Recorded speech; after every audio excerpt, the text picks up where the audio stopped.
криминогените политичари. Дај да го собериме богатството што ни го укради. Дај да воведеме одма закон за потекло на името и конфискација, нистото 91. Многу е важно. Ја искрадија Македонија. Во времето од 91 до 93, 4, 5, кога донесоа закони да се конфискува поточно, да се приватизира државното народното имање, тоа се фабрики, фирми, хотели, имање, се и се што значи. Ајде тоа да се врати назад. Све што е приватизирано на криминален начин.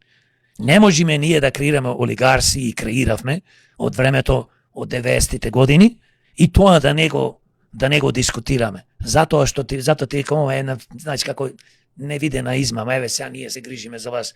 Не. Прво ние што треба да направиме, значи тотална контрола на сите функционери од 91 до денес, од каде му е богатството, а и се разбира на криминогени бизнисмени. Затоа што некои луѓе овде имаат милиарди. Некои луѓе имаат стотици милиони. Некои луѓе имаат 20, 30, 50 милиони. А во Македонија 70-80% се сиромаси.